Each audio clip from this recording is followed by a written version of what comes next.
سلام بچه، حالتون چطوره؟ خیلی خوش اومدین به این ویدیو. توی این ویدیو اومدم رمز جیمیل 250 اکانت بهتون میگم که 3 تاشو امتحان کردم. الان عکس‌ها رو داریم میبینیم. سطح ببینیم.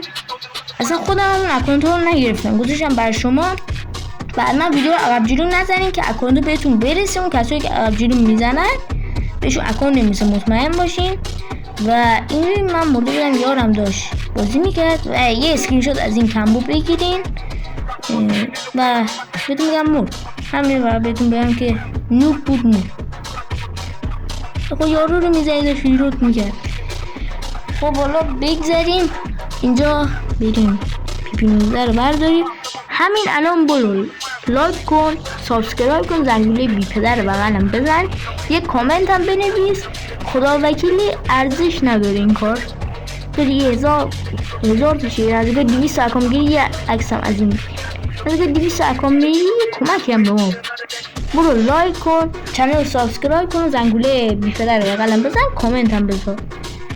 اینجا بریم جلو و بهتون بگم که اکانت رو براتون همینجوری میذارم، حتما اسکرین شات بگیرین ازشون و برین امتحان کنین. الانم بذارین، الان 5 ثانیه بعد یه اکانت دیگه هم براتون از اینم یه اسکرین شات بگیرین و کلا بهتون بگم هر 30 ثانیه براتون یه کمبو اکانت میذارم، حتما ازش عکس بگیرین و برین امتحان کنید. و اگه دیر دارین این ویدیو رو میبینید، کمبو رو امتحان کردید لولشون 24 مطمئن باشید یکی چنجشون زد، چون اکانت ها لول مثلا تکسیف، اینا اکانت ها تکسیف و میتونید چنج بزنید.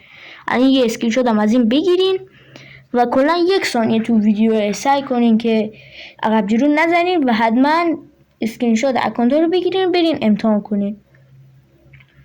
اینجا همه یارو من مردن و من مجبور شدم توی خونه بمونم، کم نگردم چون خود میدونید. الان این یار منم میمیره. الان یه کمبو اکانت دیگه هم براتون میذارم، از اینم یه اسکرین شات بگیرید و بریم جلو. یارمو میل کرد با اسنایپر. اینجا باک خوردم.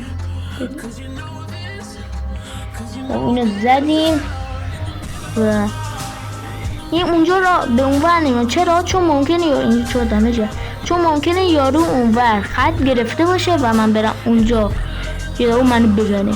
بچه اینم از کمبو آخر، یه عکس از این کمبو هم بگیرین و کلا اکانت هم تموم شد، نزدیک 250 تا اکانت شد. ممنون که این ویدیو رو تماشا کردین. لایک و کامنت و سابسکرایب و زنگوله بی پدر بغل فراموش نشه. تا ویدیوهای بعد، خدا نگهدار.